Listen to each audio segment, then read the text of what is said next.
out, it's so powerful, it might have just shattered our understanding of the universe. Out in the depths of space, the James Webb Space Telescope is living up to its hype. From inexplicably bright galaxies to life on alien planets, and even the potential demise of our standard model of the universe, the most powerful telescope ever built has blown our minds with its stunning discoveries of multiple structures that shouldn't exist. That's the problem. The James Webb Space Telescope is upsetting the apple cart. All of a sudden, we realize that we may have to rewrite all the textbooks about the beginning of the universe. Join us as we dig deep into how the shocking discoveries of James Webb could destroy the universe. To understand the dilemma, let's start by taking a quick look at the Big Bang, our best supported theory of our universe's origin. Originally, the Big Bang was a simple idea that grew out of three facts, all put together. In Einstein's general theory of relativity, a universe filled with any uniform distribution of matter and/or energy will not be stable in a static configuration. The fabric of space in that universe must either contract or expand. Observationally, there are spirals and ellipticals in the sky, and they lie well beyond the Milky Way. Their distances can be measured. Also, observationally, the light from these spirals and ellipticals appears to be shifted, with more distant objects exhibiting a greater redshift in direct proportion to their distance, consistent with an expanding universe. By combining these three facts, we'd conclude that the universe, if it's expanding and becoming less dense today, must have been smaller and denser in the past. The first person to synthesize this information together was Georges Lemaitre, who did it in 1927, although others would independently come to the same conclusion, including Howard Robertson in 1928, Edwin Hubble in 1929, and Arthur Walker a few years later. Over time, we were able to derive many more consequences from the Big Bang, including that the early state must have been hotter as well as denser, and that as the universe expands, it also cools. This allowed us to predict that there would be a leftover bath of low-energy radiation, with a blackbody spectrum in all directions, arising from when the universe cooled through the threshold that enabled it to form neutral atoms. At even earlier times been hot and dense enough to initiate nuclear fusion reactions before any stars could form, leaving us with an initial abundance of elements other than hydrogen among the pristine set the universe begins with. And that, once neutral atoms form, the universe begins gravitating to form structure in the universe. Stars, star clusters, clouds of gas, galaxies, galaxy clusters, and eventually the great cosmic web, filled with filaments and voids. All of these aspects of the Big Bang have been verified and validated, ruling out a great many alternatives that cannot reproduce these successes. Today, there are three additional ingredients that we've learned, and tested and verified, are also present in the universe. Dark matter, which clumps and gravitates but doesn't collide with normal matter or photons. Dark energy, which behaves as a form of energy inherent to space itself. And cosmic inflation, which limits how far back into the past we can extrapolate the hot Big Bang before matter and radiation no longer dominated the energy contents of the universe. This picture enables us to do something remarkable. Inflation allows us to describe the initial conditions of the universe at the start of the hot Big Bang, how hot and dense it was, what the initial spectrum of density imperfections were, including that we're all adiabatic, Gaussian random fluctuations, and what the magnitude of these fluctuations were on all cosmic scales. Our knowledge of the standard model, plus the additions of dark matter and dark energy, enable us to state what the various types, energies, and abundances of all the different species of energy were at all cosmic times. From that starting point, our knowledge of the laws and interactions that govern the universe enables us to time-evolve these initial conditions from the start of the hot Big Bang all the way up through the present day.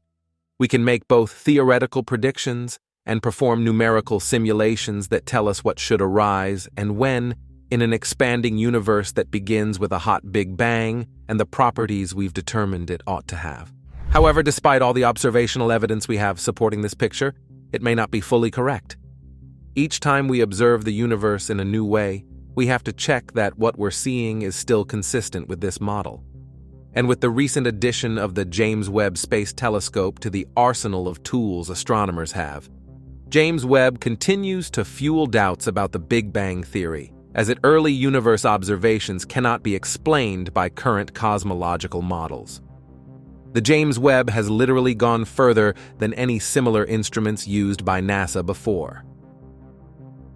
As Matt Greenhouse, who has served on the James Webb's senior staff as a project scientist, the James Webb Space Telescope has given humanity its first high-definition view of the infrared universe.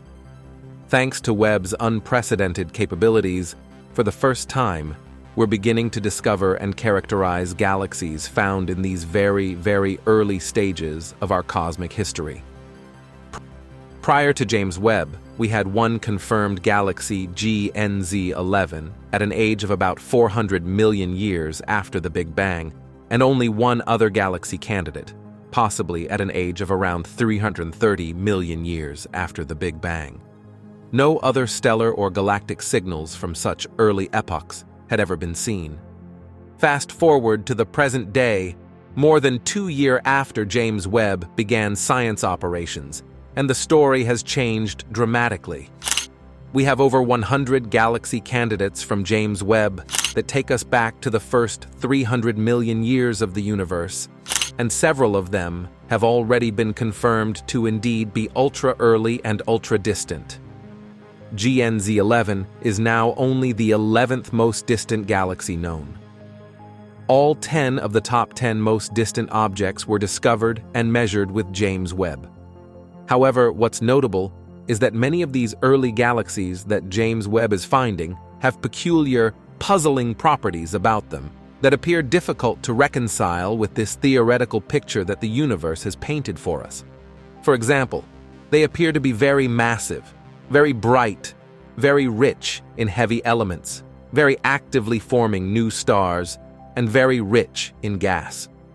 The fact that we see so many galaxies with these properties so early on is puzzling, because we believe we understand how gas infalls onto these early galaxies, and how star formation feeds back and prevents future gas from falling in.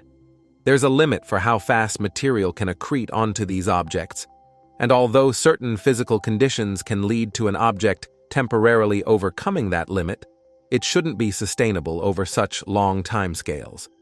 Therefore, when we look at these very early galaxies, we do get the impression that something is amiss. Webb's finding then caused a stir in the astronomical world, with some scientists suggesting that it had put our current view of galaxy evolution, or even our understanding of the universe, into doubt. There weren't just inexplicably large ancient galaxies on James Webb's list of discoveries, but whopping black holes, too.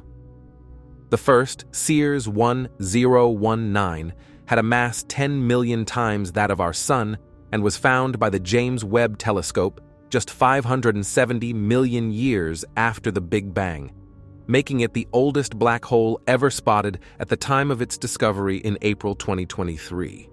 We say at the time, because James Webb didn't rest on its laurels. Earlier this year, the telescope broke its own record again for the most distant black hole ever seen to date. The black hole dwells in the ancient galaxy GNZ11, which is 13.4 billion light-years away and is thus seen as it was just 400 million years after the Big Bang. The black hole itself is around 6 million times as massive as the Sun and seems to be feeding on matter from its surrounding galaxy 5 times more rapidly than the limit suggested is sustainable by current theories. And according to scientists, this discovery could be a giant step forward for black hole science, especially in understanding how supermassive black holes reached masses equivalent to millions of billions of times that of the Sun in the very early epochs of the universe. For decades, how these gigantic space-time ruptures swelled to such staggering scales so early on is an ongoing mystery. Astrophysicists are currently exploring options that include the black holes being formed from the rapid collapse of giant gas clouds, although they haven't ruled out that some may have been seeded by hypothesized primordial black holes, thought to be created moments after, and in some theories even before, the universe began. In another stunning observation, the James Webb Space Telescope has found more thousands of Milky Way lookalikes that shouldn't exist, swarming across the early universe. Shaped like warped vinyls and sporting delicate spiral arms, the Milky Way doppelgangers were found by James Webb more than 10 billion years into the universe's past, during a period when violent galactic mergers were thought to have made an abundance of such fragile galaxies impossible. But Webb's finding revealed that the disk galaxies are 10 times more common in the early universe than astronomers previously thought. The strange discovery joins others made by James Webb that point to a deepening mystery around how large galaxies, and with them the potential for life, first bloomed in our universe. However, not stopped there, Webb's ultra-powerful eye has also revealed glimpses of completely new, unexplainable objects. After being trained on the Orion Nebula, the Webb telescope found 42 pairs of Jupiter-mass binary objects, or jumbios, Jupiter-sized planets drifting through space in pairs, some as far apart from each other as 390 times the distance between Earth and the Sun. The jumbos are too small to be stars, but as they bafflingly exist in pairs, they are unlikely to be rogue planets ejected from solar systems. Their discovery has alerted astronomers to a brand new formation mechanism for planets or even for failed stars. While James Webb glimpsed deep space unlike ever before, it caused a stir in the whole scientific community as piercing through dust to find an ancient ghost. Look at this picture. It's a very blurry, highly dust-obscured resident of the cosmos whose name is only a string of numbers and letters. It even sits at a distance so far from Earth that it slips in and out of the watchful eyes of various telescopes. The image, captured by the powerful James Webb Space Telescope, spotlights galaxy as TECC 71. But what's striking here is that we're seeing as TECC 71 the way it was just 900 million years after the Big Bang. That's when the universe was turning on its very first stars, absolute eons before our solar system was born. The Webb's view of this galaxy as a hazy speck of light is a far cry from many other glorious images of galaxies and galaxy clusters in its repertoire. However, even this smudge holds important lessons for our understanding of the early universe. Elsewhere, James Webb has helped set yet another record. Using the James Webb Space Telescope, astronomers have discovered star clusters in the cosmic gems arc that existed just 460 million years after the Big Bang. This marks the first discovery of star clusters in an infant galaxy, seen as it was when the 13.8 billion-year-old universe was less than 500 million years old. The cosmic gems arc, initially discovered by the Hubble Space Telescope and officially designated SPT 0615JD1, is a gravitationally lensed infant galaxy around 13.3 billion light-years from Earth. That means light from this galaxy, seen by James Webb, has been traveling to Earth for around 97% of the universe's lifetime. The international team of astronomers behind this discovery found 5 young, massive star clusters in the cosmic gems arc. These clusters existed during a period when young galaxies were undergoing intense bursts of star formation and emitting huge amounts of ultraviolet light. This radiation may be responsible for triggering one of 2 major phases in the evolution of the universe, the epoch of cosmic reionization. And when pointing Webb's sights on a star cluster about 1,000 light-years from Earth, astronomers discovered some unusual objects that is likely to be the least massive, free-floating brown dwarf that has been observed to date. In another remarkable observation, James Webb spotted a massive, gassy tendril composed of 10 closely packed galaxies stretching over 3 million light-years. According to the researchers, this ancient filament of gas and stars may represent the oldest known thread of the cosmic web. Another addition to the Webb telescope's long list of cosmic distance records was its discovery of the most distant gravitationally lensed object ever seen, an Einstein ring, produced by the warping of light from a distant galaxy around a mysteriously dense foreground galaxy. How distant? A mind-bending 21 billion light-years away, which, given the universe's 13.8 billion years of age, means that the light from the galaxy traveled almost twice that distance due to the cosmos's expansion. Besides making for a very pretty picture, distantly lensed light shows like this could help astronomers to understand the puzzling nature of dark matter, the unseen substance believed to make up 70% of the universe's matter. Notably, while focusing to unlock the secrets of deep space, the James Webb Space Telescope also is revolutionizing our understanding of our closest cosmic neighbors. With its powerful infrared instruments, sharp spatial resolution, and exquisite sensitivity, Webb is forever changing our view of our celestial backyard. It is helping scientists answer important questions about our solar system, including how was the solar system formed and how has it changed over time? Where did the chemicals necessary for life on Earth, like water and carbon compounds, come from? What are the icy small bodies in the outer solar system made of? How are planets around other stars like planets in our solar system? Webb's extraordinarily sensitive spectroscopic instruments and state-of-the-art imaging capabilities enable analysis and mapping of solar system objects' atmospheres and surfaces. This is critical for studying planets, dwarf planets, moons, comets, asteroids, and ring systems. However, because Webb cannot point toward the Sun, it cannot observe objects between it and the Sun such as Mercury, Venus, Earth, or Earth's moon. Despite these challenges, exciting early results prove that it is possible to study planets with Webb.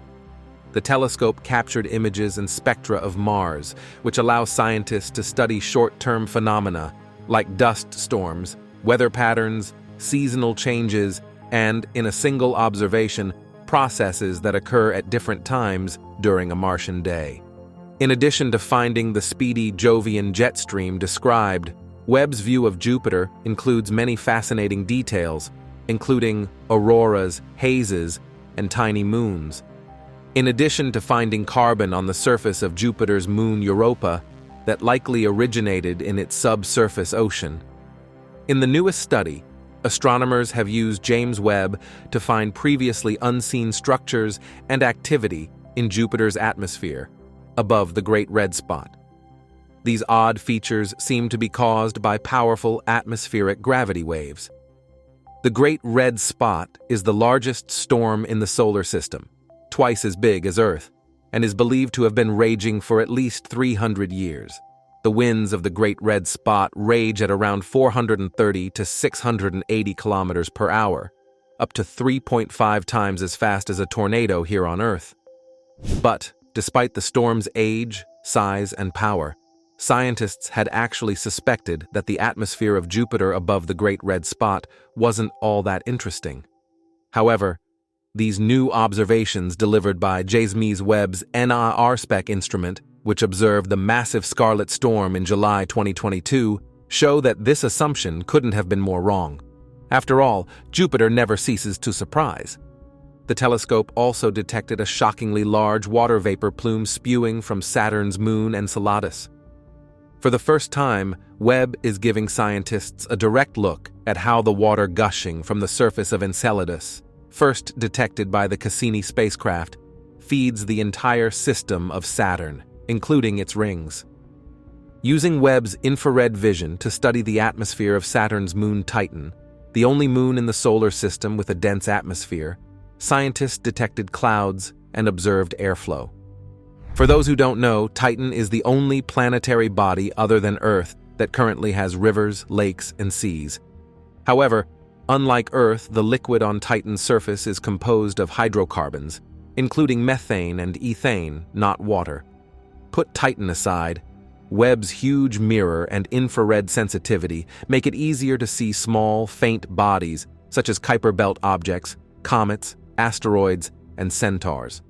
In the first demonstration of this capability, described in detail above, Webb captured the DART impact, NASA's inaugural attempt to move an asteroid in space. Webb enabled another long-sought scientific breakthrough, this time for solar system scientists studying the origins of Earth's abundant water. Using Webb's NIR spec, or near-infrared spectrograph instrument, astronomers for the first time have confirmed gas, specifically water vapor, around a comet in the main asteroid belt. This indicates that water ice from the primordial solar system can be preserved in that region. However, the successful detection of water comes with a new puzzle. Unlike other comets, Comet 238P Reid had no detectable carbon dioxide. Scientists also used Webb to capture the shadows of starlight cast by the thin rings of Chariklo, a small icy body more than 2 billion miles beyond the orbit of Saturn. Only 250 kilometers, or 1,051 times smaller than Earth in diameter, Chariklo is the largest of the known Centaur population. Its rings orbit at a distance of about 400 kilometers from its center. Information gathered from these rings will allow astronomers to explore the ring's thickness, the sizes and colors of the ring particles, and more. Scientists hope to gain insight into why this small body even has rings at all, and perhaps detect new, fainter rings. Besides, remember that many different kinds of ice exist in the outer solar system, not just the familiar water ice. Other molecules besides water can form ices, such as nitrogen, methane, ammonia, and carbon dioxide.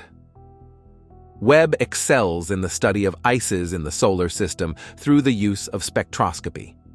Most often, it provides reflectance spectra, sunlight shining on an object and reflecting back, while the surface absorbs particular wavelengths of light. For ices in the outer solar system, it's not just the composition that matters, it's also the shape and structure. Different structures of ice, such as amorphous, crystalline, and irradiated, look different in spectra. The type can tell scientists about the temperature history of the object. In crystalline ice, the molecules are arranged in a highly regular pattern, forming lattices, such as in typical water ice on Earth. With amorphous ice, the molecules are irregularly grouped. In the cold, primordial gas between stars and across the universe, amorphous ice is the most common form. This is why Webb's integral field units are especially important. With a spectrum in every pixel, scientists can map out the surface of an object. One good example is Jupiter's moon Europa. By looking at a map of the carbon dioxide on Europa, we can tell that the carbon originated in the oceans because it is most abundant in a region where the terrain is quite new. Another example of the exquisite quality of Webb spectroscopy is the clear signature of crystalline ice revealed for the first time on Chariklo. Ground-based telescopes had hinted at this ice, but Webb saw the crystalline ice signature for the first time. Some of Webb's most intriguing discoveries involve searching for the building blocks of life beyond Earth. This search hinges on the accurate identification of chemical markers, such as water, carbon dioxide, and ammonia. These markers have strong infrared signatures that Webb can detect in the atmospheres and on the surfaces of planets, moons, and smaller bodies. And in a remarkable finding, James Webb has spotted the potential signs of life in alien farts on a Goldilocks water world 120 light-years away. The exoplanet it found, K2-18b, is a sub-Neptune planet, weighing in somewhere between the mass of Earth and Neptune, orbiting the habitable zone of a red dwarf star. After taking an atmospheric spectrum, the Supreme Space Observatory found it rich with hydrogen, methane, and carbon dioxide, all chemical markers of a hydrogen-rich Hycean world that is a prime contender for extraterrestrial life.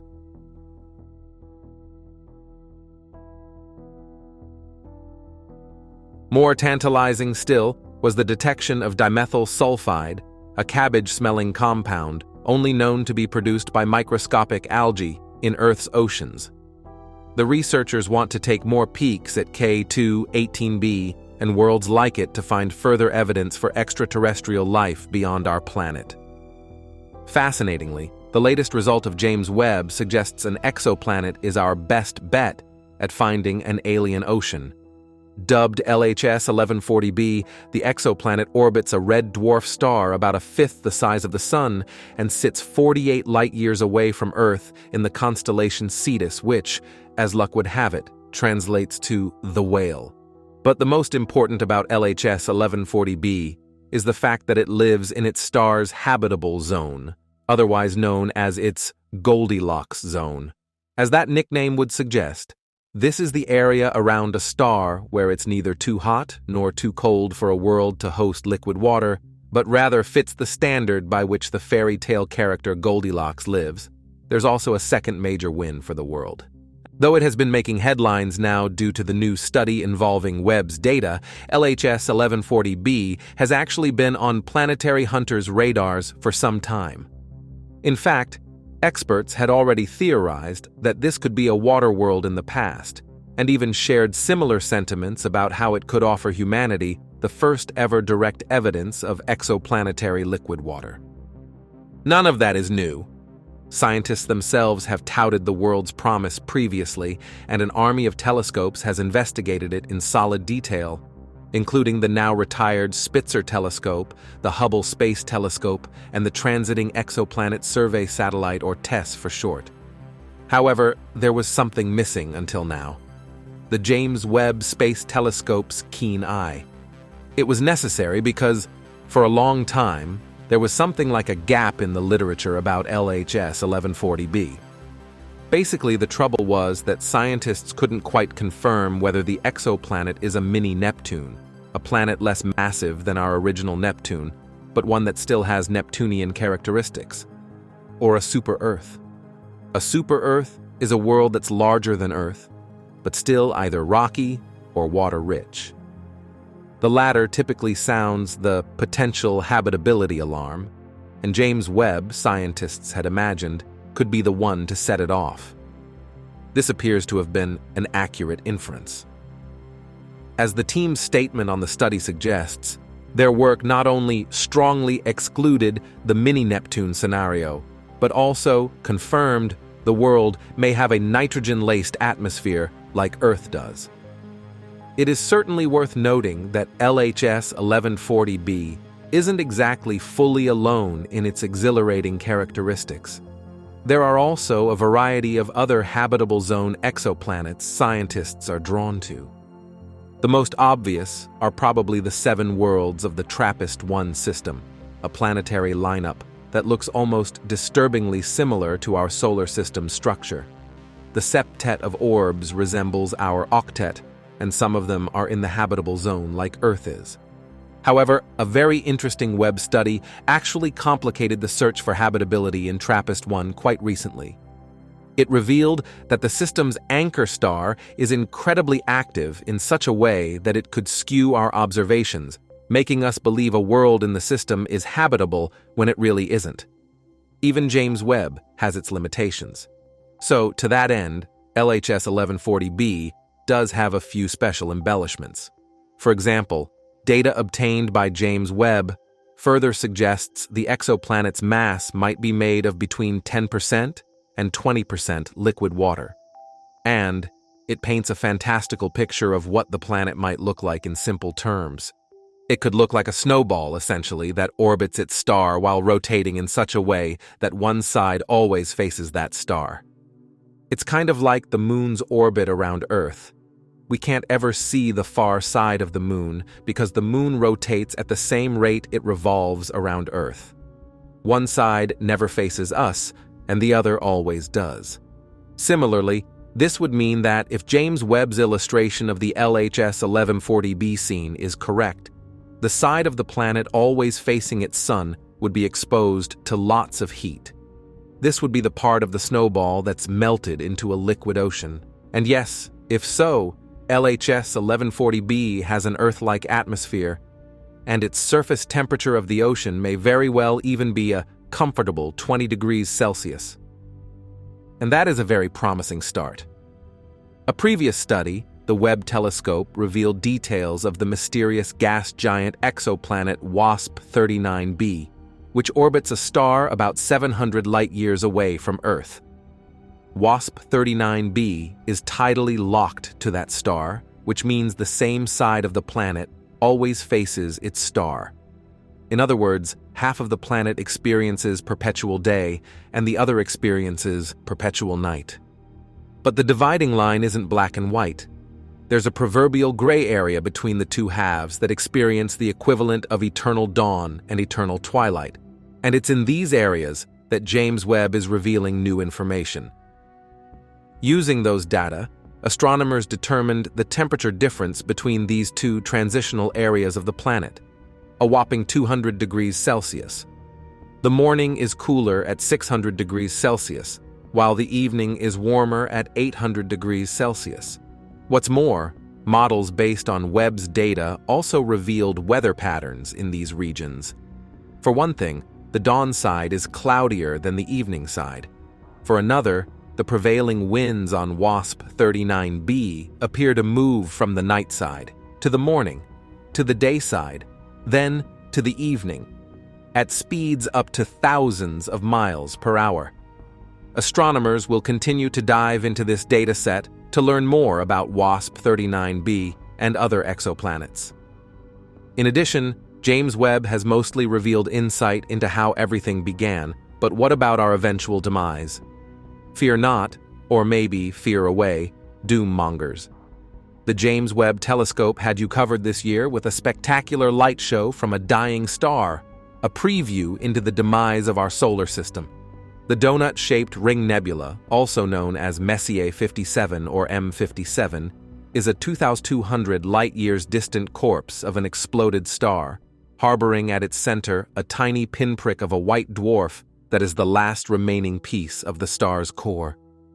As it reached the end of its life, the star exploded outwards, hurling its innards far and wide to form what looks like a gigantic eye. The explosion likely obliterated or ejected any unfortunate planets in its way, a fate that will similarly befall our own solar system in 5 billion years' time. One of Webb's recent observations has found evidence of two giant asteroids slamming into each other in a nearby star system. The colossal collision ejected 100,000 times more dust than the impact that killed the dinosaurs. The violent impact occurred recently in Beta Pictoris, a star system located 63 light-years away in the constellation Pictoris. While the young star system currently contains at least 2 gas giant planets, it has no known rocky worlds like our own. But rocky inner planets may be in the process of forming thanks to large dust-producing collisions like the one spotted by James Webb, the researchers behind the new findings said in a presentation at the 244th meeting of the American Astronomical Society in Madison, Wisconsin. Because it is still very young, the star system's circumstellar debris disk, the vast ring of gas and dust surrounding the star, is a significantly more violent place than our own, making it the perfect place for astronomers to study the tumultuous early years of planet-forming systems. The team added that their findings could offer a rare insight into the history of our own solar system. And when it comes to hunting for the explosive deaths of massive stars in the early universe, James Webb is quite the cosmic detective. This celestial Sherlock Holmes has found evidence of 80 new early supernovas in a patch of sky as wide as a grain of rice held at arm's length. Not only is this 10 times more supernovas than have been uncovered before in such early cosmic history, but the sample also includes the earliest and furthest supernova ever seen. It's one that exploded when the 13.8 billion-year-old universe was just 1.8 billion years old. Data from the James Webb Space Telescope Advanced Deep Extragalactic Survey, or JADES program, helped a team of scientists find this unprecedented clutch of supernovas, which further includes Type 1a blasts that astronomers call standard candles and can use to measure cosmic distances.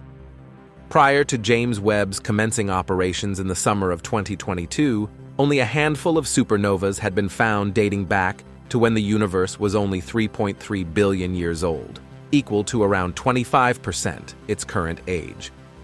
However, the JD sample contains many supernovas that exploded even further back in the past. In fact, some erupted when the universe was less than 2 billion years old. On the other hand, it is worth noting that while the James Webb's primary goal is to produce awesome science, and not just pretty pictures, sometimes the pretty pictures are the awesome science. Case in point, the stunning portrait of NGC 5068, a spiral galaxy sitting about 17 million light-years away. No ordinary galaxy, this one is spouting off new stars at a record pace. A team of astronomers was able to use multiple instruments on board the telescope to capture the galaxy in all its glory. After all, James Webb has beat all our expectations. What's more, the telescope is just taking its first steps into its journey to conquer the universe. Space engineers have calculated Webb's expected 10-year lifetime could be doubled. In many ways, that is very good news. We will be able to do a lot more science with it now. In the next years, the telescope promises to deliver images of staggering beauty, while also providing scientists with data that has revolutionized our understanding of the cosmos. And that's really worth waiting. That's all the information that we have for you today. Don't forget to give us a thumbs up if you enjoyed today's episode, subscribe if you haven't already, and hit the bell so you never miss out on future episodes. And be sure to also tell us what you think about today's content. Everyone's support motivates us to continue delivering quality content and to always improve. As always, thanks for watching, and we will see you next time.